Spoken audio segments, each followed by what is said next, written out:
নবী রাহমাতাল লিল আলামিনের হাতটা ধরে মুহাম্মদ আরবি সাল্লাল্লাহু আলাইহি ওয়াসাল্লাম আমেনার কাছে যখন তাকে নিয়ে আসলেন বাজার, আমেনাকে ডাকতে বলতেছে, আমেনা মুহাম্মদরে যদি বাঁচাইতে চাও এই জায়গা থেকে তাড়াতাড়ি নিয়ে যাও। আমেনা ডাকতে বলতেছে, কেন? বলে তওরীত জবুর ইনজিল কিতাবের মধ্যে খবর হয়েছে আজকের এই দিনের মধ্যে মুহাম্মদ আরবির বয়স 6 বছর হয়ে যাবে। পিতার কবর দেখার জন্য মক্কা এবং মদিনার মাঝখানে আবওয়া নামক জায়গায় আসবে। কবরের উপরে শুয়ে থেকে হাওমাও করে চিৎকার মেরে মেরে কান্নাকাটি করবে। এটা তওরীত জবুর ইনজিল কিতাবের মধ্যে আগেই ঘোষণা হয়েছে। জোরে কান মারহাবা। ওয়া মা আরসালনাকা ইল্লা রাহমাতাল লিল আলামিন। আল্লাহু আকবার বলে। আমেনা ডাক দিয়ে বলে, আপনি কেন? আমেনা ডাক দিয়ে বলতে চায়, কি জন্য নিয়ে যাব, কেন নিয়ে যাব? বলে তওরীত জবুর ইনজিল কিতাবের পণ্ডিতেরা খবর পেয়েছে অল্প কিছুক্ষণের মধ্যে তারা এই জায়গার মধ্যে চলে আসবে, হিংসার বশবর্তী হয়ে মুহাম্মদকে হত্যা করে ফেলবে। আমেনা ডাক দিয়ে বলে, আপনি কেন মারেন না? তওরীত জবুর ইনজিল কিতাবের পণ্ডিত ডাক দিয়ে বলতেছে, আমেনা রে, এত সুন্দর চেহারার অধিকারী একজন মানুষ, এই মানুষটাকে কখনো মারা যায় না। জোরে বল সুবহানাল্লাহ। ওনার চেহারা সম্পর্কে মুসলমান ইমাম ওনার চেহারা সম্পর্কে আয়েশা সিদ্দিকা রাদিয়াল্লাহু তাআলা আনহা বলেন, আমি এশারের নামাজের পরে অন্ধকার ঘরের মধ্যে শুই আর সুতা নিয়ে বসে থাকতাম। বিশ্বনবী রাহমাতাল লিল আলামিন মসজিদে নববী থেকে এশারের জামাত আদায় করে এসে আমার ঘরটার মধ্যে যখন ঢুকতো, আমার অন্ধকার ঘরটা আলোয় আলোকিত হয়ে যেত। জোরে কোন সুবহানাল্লাহ। নবীজির চেহারার আলো আর আলো তার চেহারার আলো দেয়। আমি শুয়ের গাড়ার মধ্যে আস্তে করে সুতা লাগায় দিতাম। সুবহানাল্লাহ বলুন। একটু জোরে বলেন সুবহানাল্লাহ।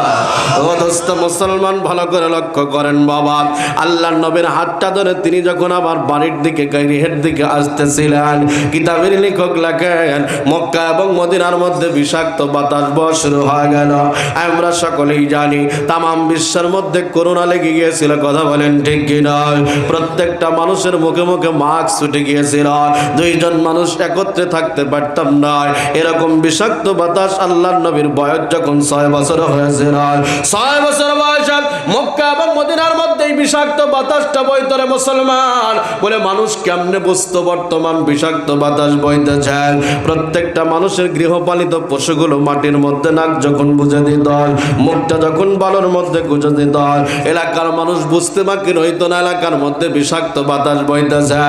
আমেনা এই উটটা সঙ্গে করে নিয়ে গিয়েছিলেন। উটটা আস্তে করে মাটির মধ্যে নাকটা গুজে দিল, বুঝে দিল।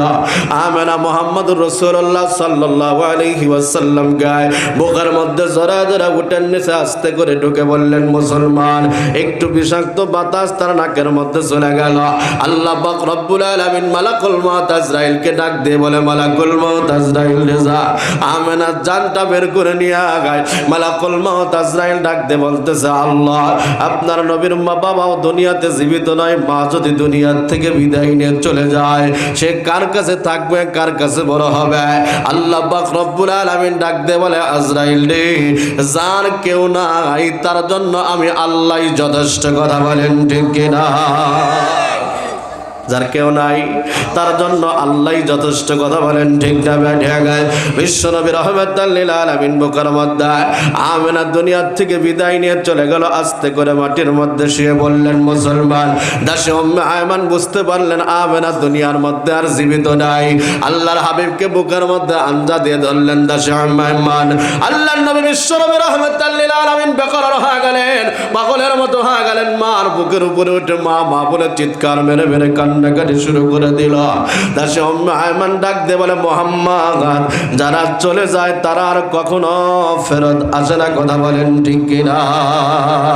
আপনারা বিভিন্ন এলাকার কবরস্থানের গেটের পাশ দেখাতে যাবেন, দেখবেন কবরস্থানের গেটের মধ্যে লেখা থাকে, হে পথিক, যারা আমাদের জন্য দোয়া করে যাও। কথা বলেন ঠিক না বেঠিক?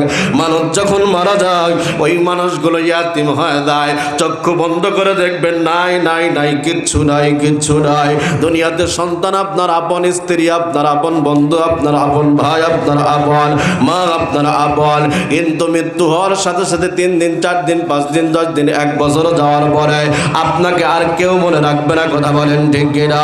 কার জন্য সুদ খান, কার জন্য ঘুষ খান না মুসলমান? কার জন্য আপনি অহংকার দেখান, কার জন্য আপনি গৌরব দেখান? সমস্ত অহংকার আপনার ধূলিসাৎ হয়ে যাবে যেই দিন আপনার প্রাণ পাখিটা চলে যাবে। কথা বলেন ঠিক কিনা? লাশটাকে উটের পিঠের মধ্যে উঠায়া দাসে আয়মান গৃহের দিকে, বাড়ির দিকে যখন রওনা করলেন মুসলমান, সূর্য পশ্চিম দিকে ঢলে পড়ছে। সূর্য পশ্চিম দিকে যখন ঢলে পড়ল, লাল টকটকে হয়ে গেল। আব্দুল মুত্তালিব বড় টেনশনের মধ্যে পড়ে গেছে, কি ব্যাপার, এখনো তো আমার নাতি ভাই আসে না, না জানি কোনো বিপদ হয়ে গেল। আব্দুল মুত্তালিব জাবালে আবু কুবাইস নামক পাহাড়ের সর্বোচ্চ চূড়ার মধ্যে উঠে পড়ল। তাকায় থেকে দেখে কাফেলা আসতেছে, মানুষ গেল 3 জন, এখন দেখা যায় 2 জন। কয়জন? আব্দুল মুত্তালিব উপর থেকে নিচে নেমে আসছেন, দৌড় আগে দেখলেন উটের পিঠের মধ্যে আমেনার লাশটা দেখা যায়। আল্লাহর হাবিবকে বুকের মধ্যে আঞ্জা দিয়া ধরে ডাক দিয়ে বলতেছে, মুহাম্মদ তোমার টেনশন নাই, আজকের থেকে তুমি আমার কাছে থাকবা, আমার কাছে বড় হবা। কিতাবের লেখক লেখে গেলে বিশ্বনবী রহমাতুল লিল আলামিন দাদা আব্দুল মুত্তালিবের কাছে লালন পালন হওয়া শুরু করে দিল। তার ভরণ পোষণের দায়িত্ব যখন আব্দুল মুত্তালিবের হাতের মধ্যে চলে গেল, আব্দুল মুত্তালিব তৎকালীন সময়ের মধ্যে কাবা ঘরের মুতাওয়াল্লি ছিল, কাবা ঘরের খাদেম ছিল। বিশ্বনবীর বয়স যখন দেখতে দেখতে দেখতে দেখতে 8 বছর হয়ে গেল। কয় বছর? সবাই বলেন কয় বছর? আল্লাহর নবীর বয়স যখন 8 বছর হয়ে গেল, নবীজিকে একদিন ডাকতে বলতেছে, মুহাম্মদ চলো যাই, কাবা ঘর মেরামতের কাজ চলতেছে, তোমার একটু দেখা নিয়ে আসি। বুঝে থাকলে বলেন তো দাদা আর নানারা নাতিদেরকে নিয়ে ঘুরতে ভালোবাসে কি বাসে না? কথা বলেন বাসে কি বাসে না? 2টি সন্তানের বেশি নয়, একটি হলে ভালো হয়, এই স্লোগান আছে না নাই? কথা বলেন আছে না নাই? যুবক 5 বছর হলো বিয়ে করেছে, বাচ্চা কাচ্চা হয় না। যারা দাদা আর দাদি হবে, নানা আর নানি হবে, অন্যের বাড়ির জিরে যা বিচার দেয়, আমার বেটার বউরে বইল তাড়াতাড়ি যেন নাতিপুতির মুখ দেখার ব্যবস্থা করে। কথা বলেন ঠিক না বেঠে গায়? এ মুসলমান ইমানদার আল্লাহর গুলাম, আল্লাহর হাবিবের হাতটা ধরে টুক টুক টুক টুক করে কাবা ঘরের চত্বরের মধ্যে যখন প্রবেশ করলো, আমাদের নবী 1 নম্বরের ইনসাফওয়ালা ছিল, 1 নম্বরের চরিত্রবান, অনুপম চরিত্রের অধিকারী একজন মানুষ ছিল, 1 নম্বরের লজ্জাওয়ালা ছিল। একদিক দিয়ে নবী ছিলেন, আর একদিক দিয়ে রাষ্ট্রপ্রধান, সরকার প্রধান ছিলেন। সুবহানাল্লাহ বলেন, আর একটু আওয়াজ দিয়ে বলেন সুবহানাল্লাহ। এবার ভাইয়ের আমার গভীর মনোযোগ, ইনসাফওয়ালা নবী তাকায় থেকে দেখেন উনার মতো ছোট্ট ছোট্ট বাচ্চারা কাবা ঘরের কাজের মধ্যে সহযোগিতা করে। নবী আমার কিছুক্ষণ দেখার পরে আব্দুল মুত্তালিবকে ডাক দিয়ে বলে, ওগো দাদু ভাই, এই বাচ্চাগুলান কি মক্কার বাচ্চা? বলে হ্যাঁ, এই বাচ্চাগুলা মক্কার বাচ্চা। বলে আমিও তো মক্কার একটা বাচ্চা। বলে হ্যাঁ, তুমিও মক্কার একটা বাচ্চা। ওগো দাদু ভাই, এই বাচ্চাগুলা যদি মক্কার বাচ্চা হয়ে কাবা ঘরের কাজের মধ্যে সহযোগিতা করতে পারে, আমি কেন পারবো না? আল্লাহু আকবার বলেন। নবীজিকে অনুমতি দেওয়া হলেন। আল্লাহর হাবিব বিশ্ব নবী নিচের থেকে পাথরগুলো উঠা মাথার মধ্যে নেয়। মক্কার ছোট্ট ছোট্ট বাচ্চারা যে আঙ্গিনার মধ্যে দিয়ে হেঁটে হেঁটে যায়, নবী আমার তাদের পিছনে পিছনে হেঁটে হেঁটে যায়। আব্দুল মুত্তালিব বলেন, আমি তাকায় থেকে দেখি আমার মুহাম্মদ যে আঙ্গিনার মধ্যে দিয়ে হেঁটে হেঁটে যায়, মুহাম্মাদের মাথার উপর দিয়া আকাশের এক খণ্ড মেঘ হেঁটে হেঁটে যায়। জোরে কোন সুবহানাল্লাহ। আব্দুল মুত্তালিব বলেন, মক্কার ছোট্ট ছোট্ট বাচ্চাদের শরীর দা ঘাম ঝরায়, আমার দাদু ভাইয়ের শরীর দা ঘাম ঝরে না। কিছুক্ষণ পরে তাকায় থেকে দেখি মক্কার ছোট্ট ছোট্ট বাচ্চারা যখন ক্লান্ত শ্রান্ত হয়ে গেল, তাদের মাথার মধ্যে যখন ব্যথা হয়ে গেল, মক্কার প্রত্যেকটা বাচ্চা পরনের কাপড় খুলে মাথার মধ্যে বিড়া বানলেন। বিড়া বোঝেন তো ভাই? পাটের বোঝা না যারা নেয় তাদের মাথার মধ্যে বিড়া দিতে হয়, মাটির টুকরি যারা নেয় মাথার মধ্যে তাদের বিড়া দিতে হয়। আব্দুল মুত্তালিব বলেন, মক্কার ছোট্ট ছোট্ট বাচ্চারা পরনের কাপড় খুলে মাথার মধ্যে বিড়া বানল।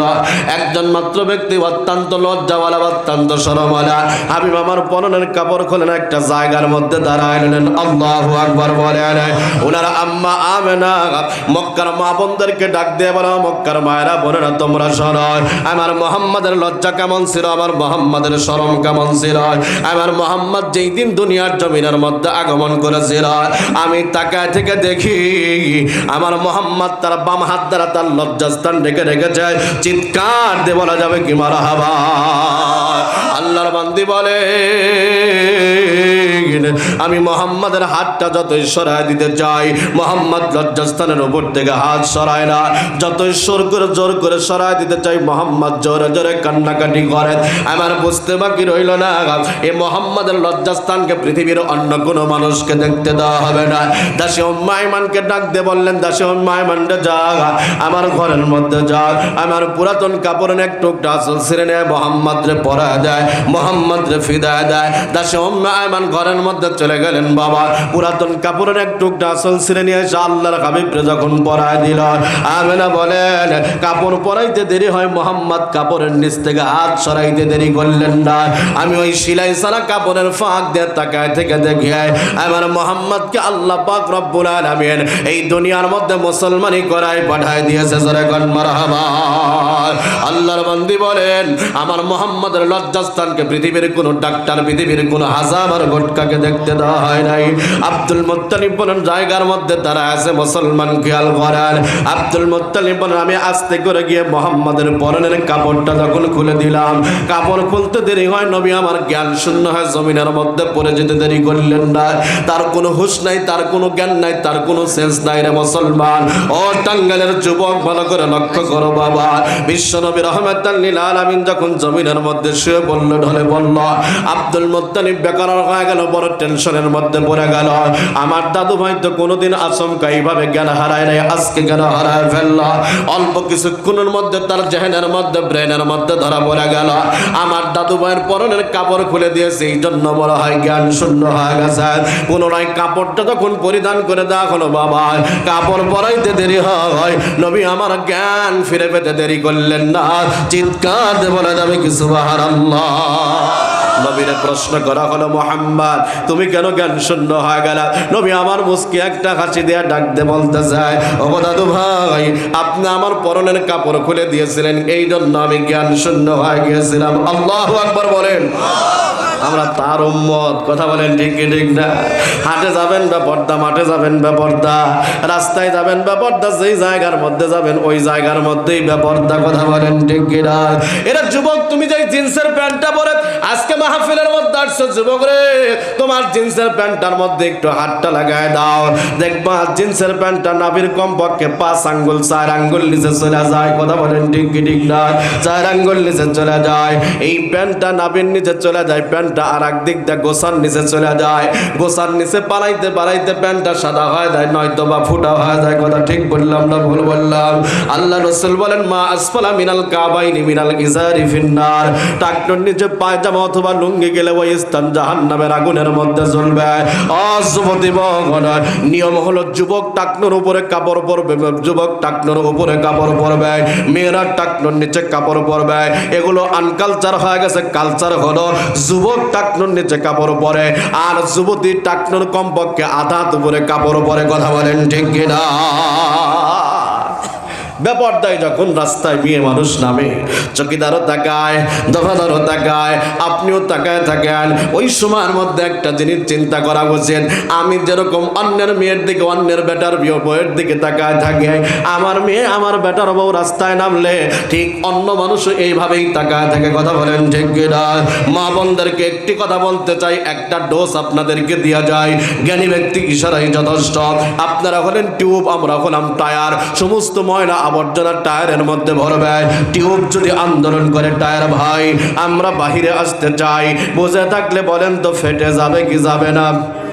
কথা বলেন যাবে কি যাবে না?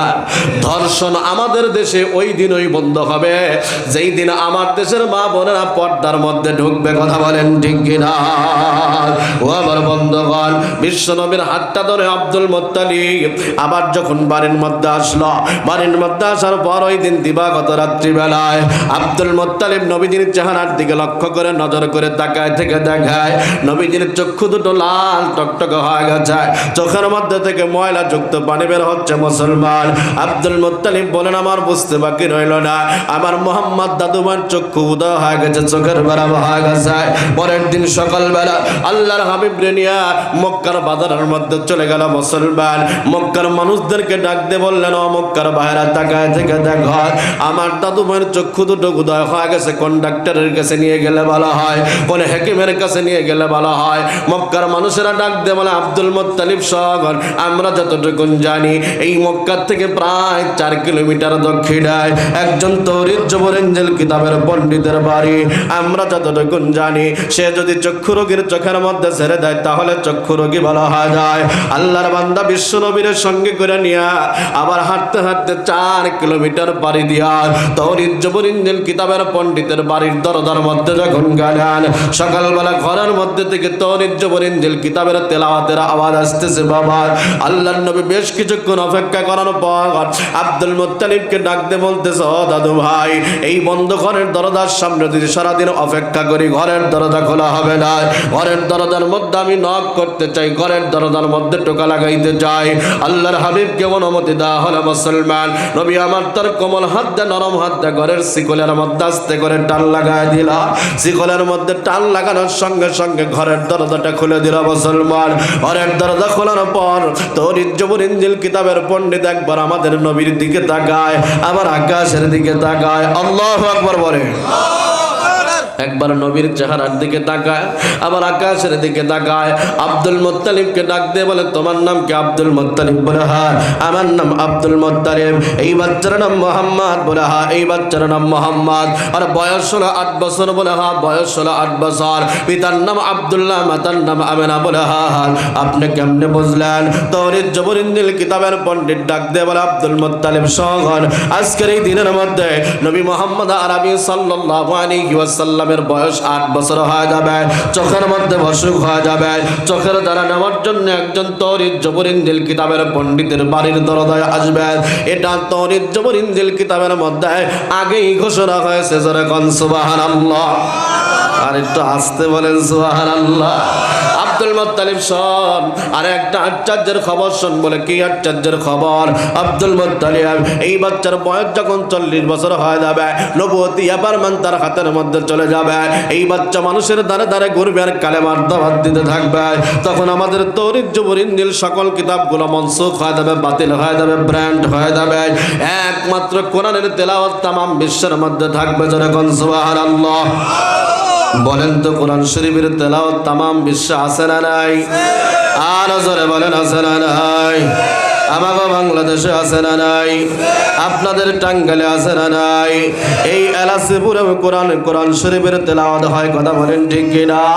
কোরআন এমন একটা মেডিসিন, এমন একটা ওষুধ রে মুসলমান। প্রত্যেকদিন মসজিদের মধ্যে মাগরিবের নামাজের পরে ইমাম সাহেব সূরাতুল ফাতিহা পড়ে, এশারের নামাজের মধ্যে ইমাম সাহেব সূরাতুল ফাতিহা পড়ে, ফজরের নামাজের মধ্যে ইমাম সাহেব সূরাতুল ফাতিহা পড়েন। আমরা কোনোদিন বলি নাই হুজুর সূরা ফাতিহা বাদ দিয়ে অন্য সূরা দিয়ে নামাজ পড়ান। কেউ কি কোনোদিন বলে যায় নাই?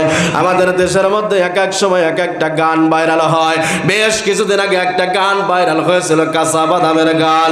তার কিছুদিন পর একটা গান ভাইরাল হয়েছিল কুকুর কুকুক না কেমন যেন একটা গান। এই গান কিন্তু 1 মাস 2 মাস 3 মাস 4 মাস পরে গানগুলো ব্র্যান্ড হয়ে যায়, বাতিল হয়ে যায়। কিন্তু আল্লাহর কোরআন কোনোদিন বাতিল হবে না। কথা বলেন ঠিক কিনা? আপনারা বলেন হুজুর, অনেক সময় বলেন হুজুর 5,000 টাকা বেতন দেয়, 10,000 টাকা বেতন দেয়, কিন্তু যখনই বের হন মনে হয় নতুন জামা। কথা বলেন ঠিক কি ঠিক না? অনেক মানুষ আমাদেরকে বলে হুজুর 5,000 টাকা বেতন দেয়, 10,000 টাকা বেতন দেয়, 50,000 টাকা বেতন পাই, আপনাদের সঙ্গে পারি না, কখনো চেহারার মধ্যে কষ্টের ছাপ দেখলাম না। যখনই বের হন মনে হয় নতুন জামা, যখনই বের হন মনে হয় নতুন জামা। আজকে ওই সমস্ত ভাইদেরকে একটা কথা বলে দেয়, বাড়ির মধ্যে যাবেন, ঘরের মধ্যে যাবেন, গিয়ে ঘরের খবরটা একটু নেবেন। দেখবেন আপনার ঘরের এক পাশে কোরআন আর এক পাশে টিভি। টিভিটা সুন্দর মখমলের চাদর দিয়ে ঢাকা, টিভিটা সুন্দর লোহার বাক্সের মধ্যে রাখা, টিভিটা সুন্দর কাঠের বাক্সের মধ্যে রাখা রে বাবা। কিন্তু 10 বছর আগে আপনার স্ত্রীকে যেই কোরআন শরীফটা আপনি কিনে দিয়েছিলেন পড়ার জন্য, ওই কোরআন শরীফটা খবর নেওয়ার জন্য যাবেন। দেখবেন কোন কোন বাড়িতে যা দেখবেন কোরআন শরীফের উপরে 1 ইঞ্চি ময়লা পড়ে গেছে, কোরআন শরীফের উপর টিকটিকি পায়খানা করে দেওয়া যায়, কোরআন শরীফের উপর মাকড়সা বাসা বেঁধে দেওয়া যায়। আদর্শ মুসলমান, যেই ঘরের মধ্যে কোরআনের কোনো ইজ্জত নাই, কোরআনের কোরআনের কোনো সম্মান নাই, কোরআনের কোনো দাম নাই। এই ঘরওয়ালা 50,000 টাকা কেন 1 কোটি টাকা বেতনের চাকরি করবে, জিন্দেগিতেও কোনোদিন তার ঘরে শান্তি আসতে পারে না। চিৎকার দিয়ে বলা যাবে কি কথা ঠিক কিনা? কোরআনকে মহব্বত করতে হবে। এখন কোরআন শরীফ পড়ার অনেকের বয়স নাই, চুল পেকে গেছে, দাড়ি পেকে গেছে, দাঁতগুলো পাটের বিছির মতো হয়ে গেছে, জিহ্বাটা ভারী হয়ে গেছে, 3 চিল্লা 4 চিল্লা লাগাই দিয়েছেন বাবা। কোরআন শরীফ পড়তে গেলে আলহামদুলিল্লাহ বলতে গেলে আমহেদ বের হয়। ওই সমস্ত মানুষদের জন্য একটা প্রেসক্রিপশন করে দেওয়া যায়। আপনার ঘরে কোরআন, বাড়িতে কোরআন, মসজিদের মধ্যে কোরআন। প্রত্যেকদিন ফজরের নামাজের পরে কোরআন শরীফটা একবার বুকের সাথে লাগাবেন বাবা। পারবেন না? এই বাজান পারবেন না? যাদের চুল পেকে গেছে, দাড়ি পেকে গেছে, কোরআন শিক্ষার বয়স নাই, এই মানুষগুলা কোরআন শরীফ একবার বুকের সাথে লাগাবেন, একবার ঠোঁটের সাথে লাগাবেন, একবার চোখের সঙ্গে লাগাবেন, আর কোরআনের লাইনের নিজ হাত বুলাবেন আর বলবেন, এটা আল্লাহর কালাম, আমি পড়া জানি না, এটা আল্লাহর কালাম, আমি পড়া জানি না। একটু বিলাপ করে করে কান্নাকাটি করবেন। আপনি যদি মারা যান, কারি তৈয়ব সাহেব রহমতুল্লাহ আলাইহি বলেন, কবরের মধ্যে আপনি আরামের বিছানার মধ্যে ঘুমাবেন, মন কান্নাকে ফেরেশতা যখন আপনার সল জব নেওয়ার জন্য আসবে, এই কোরআন বন্ধু হয়ে আপনার মাথা বরাবর দাঁড়ায় যাবে। জোরে কোন সুবহানাল্লাহ। এ মুসলমান, আরেকটি বিষয়, কোরআন যদি আপনি না পড়তে পারেন, একটা সন্তানকে কোরআনের হাফেজ বানাবেন, তাও যদি না পারেন মুসলমান, দেশ যদি চালাইতে হয় আর্মি, পুলিশ, বিডিআরের দরকার। কথা বলেন ঠিক কিনা? আপনার সন্তানকে আপনি আর্মি বানান, পুলিশ বানান, বিডিআর বানান, আমার কিচ্ছু যায় আসে না, কিন্তু সন্তানকে সর্বপ্রথম কোরআনের প্রাথমিক শিক্ষা দিতে হবে।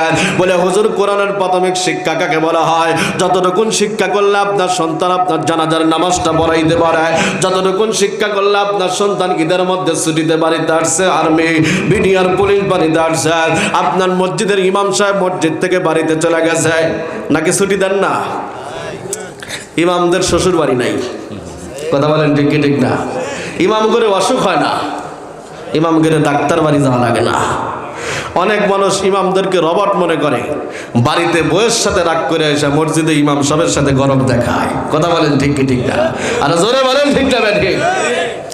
ঈদের মধ্যে ইমাম সাহেব বাড়ির মধ্যে চলে গেছে, আপনার আর্মি সন্তান, পুলিশ সন্তান যেন ইমামের মুসাল্লায় দাঁড়ায় থাকে, ইমামতি করার যোগ্যতা রাখে। কথা বলেন ঠিক কিনা? সকালবেলা যদি আপনি মূলা খান, কি খান? মূলা মানুষ খায় কি খায় না? বিরক্ত হচ্ছে? মূলা মানুষ খায় কি খায় না? অবশ্যই খায়। দুপুরবেলা পোলাও, গরুর গোস্ত, কাচ্চি বিরিয়ানি খাইলেন, সন্ধ্যার সময় যে ডেকটা উঠবে বুঝে থাকলে বলেন তো, ডেকটা কিসের ডেক উঠবে? জোরে বলেন কিসের ডেক উঠবে? অবশ্যই মূলার ডেক উঠবে। ঠিক তেমনি ভাবে আপনার সন্তানকে কোরআনের প্রাথমিক শিক্ষায় শিক্ষিত বানায়, জেনারেল শিক্ষায় শিক্ষিত করায়। এই সন্তানকে যদি আপনি আর্মি বানান, পুলিশ বানান, বিডিআর বানান, এই সন্তানটা, আমরা যখন টাঙ্গাইল মাহফিল করার জন্য আসি, আমার তো এত টাকা পয়সা নয়, ভাঙাচুর একটা গাড়ি কিনছি, কোনো সময় গাড়ির সামনে দাঁড়াবে না। মাঝে মাঝে এ কথাও কয়, হুজুর কাগজপত্রে হাতে হইতে কয়, যখন কিছু না পায় কয়, হুজুর 50টা টাকা দেন, রাত জাগি বাদাম খাবো। এই খবরও আমাদের কাছে আছে। ও দোস্ত মুসলমান, যখন এই সন্তানটা কোরআনের প্রাথমিক শিক্ষায় শিক্ষিত হয়ে আর্মি হবে, পুলিশ হবে, আমাদের এই বাঙ্গা গাড়ির সামনে দাঁড়ায় থেকে কথা বলবে না, হুজুর 50 টাকা দেন, বাদাম খাবো। এই কথা বলার আগে আর মাথার মধ্যে কোরআন মূলার মতো ডেক দিয়ে বলবে, তোমার ভিতরে আল্লাহর কোরআন আছে, তোমার ঘুষ খাওয়া যাবে না। কথা বলেন ঠিক কিনা? একজন যুবক দাঁড়ায় থেকে কুত্তার মতো পেশাব করা যখন শুরু করবে, কোরআন তার মাথার মধ্যে ডেক দিয়ে বলবে, তোমার ভিতরে আল্লাহর কোরআন আছে, তোমার ঘুষ খাওয়া যাবে না। এখনকার যুবকেরা গাঁজা খায়, মদ খায়, হিরোইন খায়, ফেন্সিডিল খায়, ইয়াবা খায়, টিকটিকি খায়, মুজা খায়, বাবা খায়, বর্তমান পলিথিনও খায়। কথা বলেন ঠিক কিনা? আরো জোরে বলেন ঠিক না বেঠে? ও দোস্ত মুসলমান, বিশ্বাস যদি না হয়, আপনার পকেটের মধ্যে 5 খান 10 টাকার নোট থাকলেন, এই 5 খান 10 টাকার নোট এখন আপনার সচক্ষে এখন আপনি বের করবেন। আমার মনের বিশ্বাস আর ধারণা, 5টা 10 টাকার নোটের মধ্যে কমপক্ষে 2 খানের কানে পোড়া বের হবে। কথা কয় না? আরো জোরে বলেন ঠিক না বেঠে? অবশ্যই অবশ্যই আপনি বের করে দেখবেন, কমপক্ষে কানে পোড়া 2টার বের হবে। 2টার যদি বের না হয়, 1টার বের হবে।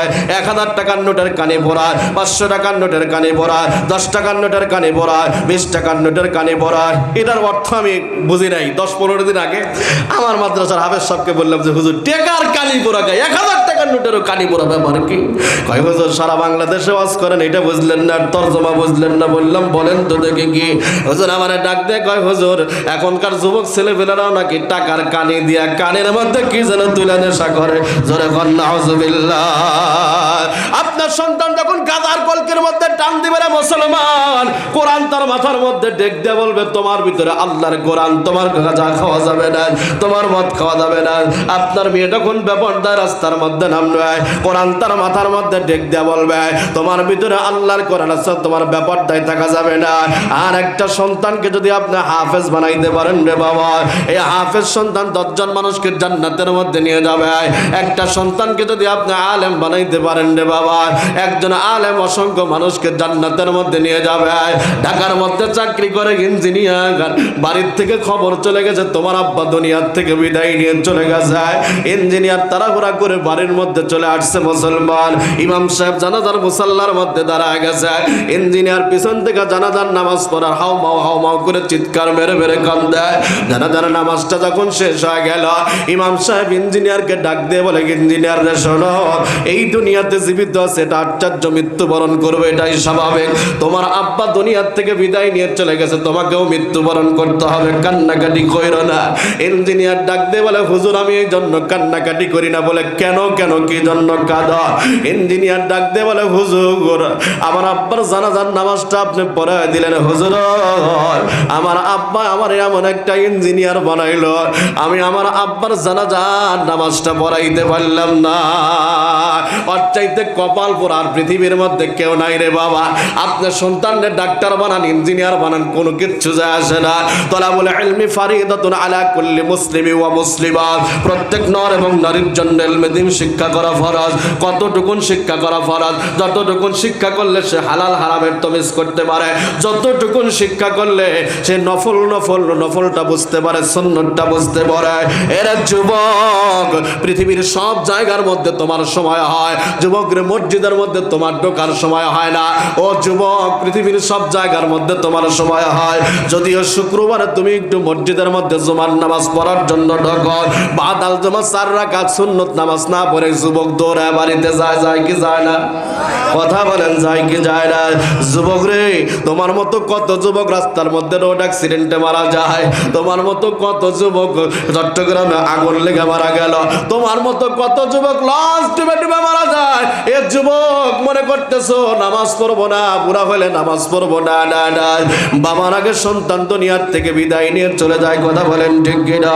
যেই নবীর কথা বলতেছিলাম তার একটি মেসেজ হলো, আমার নবী সব সময় জবানে বলতেন আসসালাত আসসালাত, আমার উম্মতেরা নামাজ ছেড়ে দিও না নামাজ। আমার আল্লাহ পবিত্র কালামে পাকের মধ্যে বলেন ওয়া মা খালাকাতুল জিন্না ওয়াল ইনসা ইল্লা লিয়াবুদুন। আল্লাহু আকবার বলেন। শেষ কথা, শেষ মেসেজ করো আমার প্রত্যেকটা জিন এবং ইনসানকে আল্লাহ পাক রব্বুল আলামিন তার দাসত্ব করার জন্য, গোলামি করার জন্য আল্লাহ পাঠাইছে। এ বুড়া বাবারা, যুবক ভাইরা, একটি কথা ভালো করে শুনে যান। আল্লাহ 24 ঘন্টার সময় আমাদেরকে দিল। 24 ঘন্টার সময়ের মধ্যে আল্লাহ 5 ওয়াক্ত নামাজ আমাদেরকে দিয়েছে। বুঝে থাকলে বলেন তো 5 ওয়াক্ত নামাজ পড়তে কয় মিনিট সময় লাগে? 60 থেকে 70 মিনিট সময়। এই 60 থেকে 70 মিনিট সময় আমরা আল্লাহর রাস্তায় ব্যয় করতে পারি না। আল্লাহ যদি বলে রে বখিল তোরে লাথি মেরে দুনিয়ার থেকে বের করে দিলাম, বুঝে থাকলে বলেন তো কোথাও যাওয়ার উপায় আছে? যারা বলেন আছে। আবার কেউ কেউ নামাজ পড়ে ভাই, এমন নামাজ পড়ে সবার পিছনে মসজিদে যায়, আবার সবার আগে মসজিদ থেকে বের হয়। আছে না নাই? কথা বলেন আছে না নাই? ইমাম সাহেব যদি একটু লম্বা কেরাত ধরে বড় বড় করে তাকায় থাকে, ইমাম সাহেব যদি জুমার দিনে একটু লম্বা বয়ান করে 5টা মিনিট যদি একটু আগায় দেয়, ক্যাশিয়ার বড় বড় করে তাকায় থাকে, সেক্রেটারি বড় বড় করে তাকায় থাকে, সভাপতি বড় বড় করে তাকায় থাকে, এলাকার যুবক বড় বড় করে তাকায় থাকে, হুজুর তাড়াতাড়ি নামাজ পড়ান, হুজুর বোঝেন না বাড়িতে কাজ আছে। এরে বেটা, দুনিয়ার সব জায়গায় তোমার সময় হলো, আর মসজিদে গেলে তোমার তাড়াহুড়া শুরু হয়। মসজিদে 5 মিনিট আগে ঢুকলে 5 মিনিটের মধ্যে 10 বার ঘড়ি দেখা শেষ হয়ে যায়। 90 মিনিট ফুটবল খেলা দেখো, যে তুমি যে দলটা ভালোবাসো সেই দল যদি গোল খায়, ঘড়ির টাইম মনে হয় টাইনা ধরবে যে টাইম এগিয়ে যায় কেন? কথা ঠিক বললাম না ভুল বললাম? তোমার একবার ঘড়ি দেখার সময় হয় না, 90 মিনিটের মধ্যে তোমার একবার ঘড়ি দেখার সময় হয় না, আর 5 মিনিট আগে তুমি মসজিদে গেলে তুমি 10 বার ঘড়ি দেখো। ইমাম সাহেবরে বারবার টাকা দাও, হুজুর নামাজ পড়ান, হুজুর নামাজ পড়ান। বর্তমান যে সময়টা চলতেছে, সন্ধ্যা রাত্রির মধ্যে একটু গরম, শেষ রাত্রির মধ্যে একটু শীত বেশি। ফ্যান চালাইলে মসজিদের মধ্যে শীত ধরে, ফ্যান না চালাইলে গরম ধরে। ইমাম সাহেব নবীজির সুন্নাত তরিকা অনুযায়ী যদি মাগরিবের নামাজ একটু ছোট সূরা, এশার নামাজ একটু বড় সূরা, ফজরের নামাজের তার চাইতে একটু বড় সূরা, নিয়ম অনুযায়ী এশারের নামাজে ইমাম সাহেব একটু বড় সূরা ধরছে, এদিকে ফ্যান চালায় দেয় নাই। কি চালায় দেয় নাই? ফ্যান চালায় দেয় নাই। দশটা মুসলমান, পিছন দিক থেকে এমনও মুসল্লি আছে এমন জোরে কাশি দেয়, ইমাম সাহেবরে বুঝায় যে হুজুর আমরা আর পারতেছি না, মনে হয় আমার জন্মের কাশি হয়েছে। আত্তাহিয়াতু দরুদ শরীফ পরস্পরে যখন আত্তাহিয়াতু দরুদ শরীফ শেষ হয়, এগুলো হলো বাস্তব কথা। পিছন দিক থেকে ফসফস ফসফস করে ইমাম সাহেবরে বুঝায় যে আমার আত্তাহিয়াতু দরুদ শরীফ শেষ। আমি তো বর্তমান সময়ের মুসল্লিদের নামাজগুলা রেল ক্রসিং এর সঙ্গে তুলনা করেছি। আপনারা যখন এই টাঙ্গাইল শহর থেকে এই যে গারিন্দা রেল স্টেশনটা ক্রস করে ওইদিকে আপনারা যে নেদার টেদার আছে বাসাইলের দিকে আপনারা যখন যান, দেখবেন শহর থেকে যেই গাড়িগুলো ওই দিকে ঢোকে, যখন ঈশ্বরদী থেকে ট্রেনগুলো ছেড়ে আসে, আমাদের সিরাজগঞ্জ থেকে ট্রেনগুলো ছেড়ে ঢাকার উদ্দেশ্যে রওনা দেয়, ক্রসিং ম্যান লাইন তখন দুই দিক থেকে দুইটা বার নামায় দেয়। কথা বলেন ঠিক কি ঠিক না? বার নামায় দেওয়ার সাথে সাথে এই দিকে কিছু গাড়ি, বাস, ট্রাক, সিএনজি যাই বলেন না কেন একত্রিত হয়, আবার ওই পাশ থেকে টাঙ্গাইলমুখী শহরমুখী যেই গাড়িগুলো একত্রিত হয়, একত্রিত হওয়ার সাথে সাথে ট্রেনটা যখন ক্রস করে ঢাকার উদ্দেশ্যে ছেড়ে দেওয়া চলে যায়, ক্রসিং ম্যান যখন লাইন ক্লিয়ার করে দেয়, বাস আগে যাবে নাকি ট্রাক আগে যাবে, এই প্রতিযোগিতা চলে। কথা বলেন ঠিক কিনা? ঠিক তেমনি ভাবে আমার দেশের কিছু মুসল্লি আছে, তাদের নামাজও এরকম হয়ে গেছে। ইমাম সাহেবের পিছনে আমরা কোনো মতো দাঁড়ায় থাকি, ইমাম সাহেব ডান দিক বাম দিক সালাম ফিরতে দেরি হয়, সুন্নতের প্রতিযোগিতা দিয়ে মসজিদ থেকে মুসল্লি বের হতে দেরি হয় না। কথা বলেন ঠিক কিনা? এই নামাজ আমাদের কাজে আসবে না মুসলমান। নামাজের মধ্যে একাগ্রতা আনতে হবে, নামাজের মধ্যে সবর আনতে হবে, ধৈর্যওয়ালা নামাজ আনতে হবে। আখিরাতের ময়দানে একদল ব্যক্তির নামাজকে আল্লাহ তাআলা সেরা খাতা জুরা একেবারে টোপলা বানায় মুখের দিকে সিটা মারবে, তোর নামাজ তুই নিয়ে যা। নামাজও পরে সুদও খায়, নামাজও পরে ঘুষও খায়, আর নামাজকে আল্লাহর দরবারে কবুল হবে? কথা কয় না, কথা কয় না, কবুল হবে? জোরে বলেন হবে না? নামাজ তোমাকে ফাহিশা কাজ থেকে বিরত রাখতে পারে নাই। যেই নামাজ তুমি বলেছ, নামাজ পড়ার পরে তুমি সুদ ছাড়তে পারো নাই, গুড় ছাড়তে পারো নাই, এই নামাজ তোমার কোনো কাজে আসবে না। এই শোনেন, ঘুষ তো এত পচা গান্দা যে যে ব্যক্তি 4 আনা পরিমাণ ঘুষ খাইলো, সে আপন মায়ের সঙ্গে 34 বার জেনা করলো। নাউজুবিল্লাহ। আর সুদখোরের কথা বলবো, সুদখোর এখন তো আপনাদের এই টাঙ্গাইলে ট্রাক্টরে বলে হেরো, হেরো হেরো, তাই না? হেরো বলে না, নাকি ট্রাক্টর বলে? তারপরে বড় বড় ট্রাক্টর বের হয়েছে, আধুনিক প্রযুক্তি আসছে। আজ থেকে 50 বছর পরে যে সমস্ত বাচ্চারা আসবে, ওরা লাঙ্গল আর জুয়াল চিনবে না। কথা বলেন ঠিক কি ঠিক না? ইটা মঙ্গল চেনেননি আপনারা? ইটা মঙ্গল চেনেন? আমাদের বাপ দাদারা রাত্রিবেলা ইটা মঙ্গল নিয়ে সূর্যের আলোতে ঢেল বেরাইতো, সূর্যের আলোতে লাঙ্গল দিয়ে হাল বাইতো। এই হাল বাইতে বাইতে গরুর কান্দে জোয়াল দেওয়ার কারণে, জোয়াল বোঝেন? গরুর কান্দে জোয়াল দেওয়ার কারণে গরুর কান্দে ঘা হয়ে যেত, পোকা লেগে যেত। এখন তো নিজের ঘরের চাইতে গরুর ঘরটা সুন্দর। কথা বলেন ঠিক কি ঠিক না? নিজে ভাঙ্গা ঘরে থাকে, কিন্তু গরু দুইটা পালে, নিজের ঘরের চাইতে গরুর ঘর সুন্দর। কিন্তু তৎকালীন সময়ের মধ্যে গরুর ঘরের এমন অবস্থা ছিল, হাঁটু একদম হাঁটু পর্যন্ত গেড়ে যেত, গোড়া পরে হাঁটু পর্যন্ত গেড়ে যেত। গোয়াল ঘরের মধ্যে পানি লেগা, সোনা লেগা হাঁটু পর্যন্ত গেড়ে যেত। এই গোসার মধ্যে তাদের খুরের মধ্যে পোকা লেগে যেত। কি লেগে যেত? পোকা, পোকা লাগতো। কোনো মেডিসিনে যখন কাজ হইতো না, মুরব্বীরা বলতো এলাকার মধ্যে যে সুদখোর আছে তার নামটা কাগজের মধ্যে লেখা গরুর গলায় দিয়ে দে। আমি নিজে চোখে দেখেছি, গরুর গলায় দিয়ে দে, সুদখোরের নাম গরুর গলার মধ্যে কাগজের মধ্যে লেখা, গরুর গলাতে দিলে পোকা আস্তে করে বের হয়ে যেত। এর চাইতে পচা গান্দা জিনিস আর পৃথিবীতে কিছু আছে? জোরে বলেন আছে?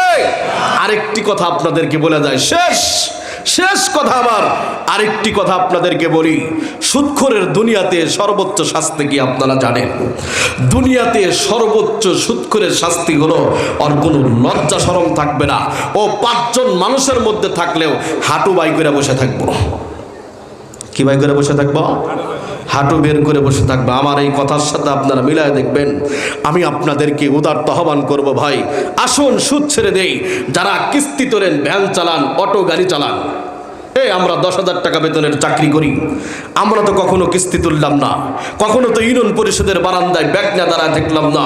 বর্তমান পৃথিবীতে, বর্তমান বাংলাদেশে সবচাইতে অবহেলিত হলো ইমাম আর মসজিদ। আপনারা স্বীকার করেন আর না করেন, কারণ এই দেশে যদি 100 টাকা কেজিও গরু, 1000 টাকা কেজিও গরুর গোস্ত হয়, 150 টাকা কেজিও যদি বেগুনের দাম হয়, ইমাম সাহেবের বেতন 5 বছর আগে যা ছিল এখনো তাই আছে। আমরা যদি একটু বলি বাড়ায় বুড়ায় দেন, বড় বড় করে তাকায় থেকে আমাদেরকে ধর্মীয় একটা ব্ল্যাকমেল করা হয়, হুজুর আপনাদেরকে আল্লাহই চালায়। কাদের? আমাদেরকে আল্লাহ চালায়। হ্যাঁ, আমাদেরকে আল্লাহ চালায়। আমরা তোমাদের মতো কিস্তি তুলি না। কোটি কোটি মিলিয়ন মিলিয়ন টাকার মালিক। আমরা বুঝি যে লোকটার অনেক টাকা হয়ে গেছে, কিছুদিন পর খবর নিলে দেখা যায় সে আর দেশে নাই, পলায় গেছে ঋণের দায়ে। কিসের দায়ে? ঋণের দায়ে। আমরা 10,000 টাকা বেতনের চাকরি করতে পারি, আমাদের মেডিসিন খেয়ে ঘুমাতে হয় না। দোস্ত মুসলমান, আপনি কেন কিস্তি তুলবেন? কিস্তি তুলবেন তো বলবেন, এই অটোওয়ালা ভ্যানওয়ালারা ভালো করে জেনে রাখেন, আমার কথার থেকে একটি কথা আপনি মিলায় নেন। আপনি যে কিস্তি উঠায়া আপনি অটোর ব্যাটারি কিনেছেন, এই অটোর ব্যাটারির ঋণ পরিশোধ হওয়ার আগেই আবার আপনার কিস্তি তোলা লাগে। কথা বলেন ঠিক কি ঠিক না? আপনার ব্যাটারি ফিউজ হয়ে যায়, কিস্তি পরিশোধ হওয়ার আগেই আপনার ব্যাটারি ফিউজ হয়ে যায়, আবার কিস্তি তুলে আপনার ব্যাটারি কিনতে হয়। একটি কথা মনে রাখবেন, কিস্তি তুলবেন তো আপনি মরবেন। একটি কথা মনে রাখবেন, যদি কখনো বলেন যে আমি আর জীবনে কিস্তি তুলব না, কিস্তি আপনি ছাড়বেন, বাবা কিস্তি আপনাকে ছাড়বে না। কি ছাড়বে না? কিস্তি আপনাকে ছাড়বে না। তওবা করেন, আল্লাহর দরবারে তওবা করে ভালো হয়ে যান। মৃত্যুর স্বাদ আমাদেরকে গ্রহণ করতে হবে। আকসিরু যিকরা হাজিমিল লাজ্জাতিল মাউত, সবসময় মৃত্যুকে স্মরণ করবেন। যে ব্যক্তি সবসময় মৃত্যুকে স্মরণ করবে, সে জীবনেও কোনোদিন গুনাহ করতে পারবে? যারা বলেন পারবে না।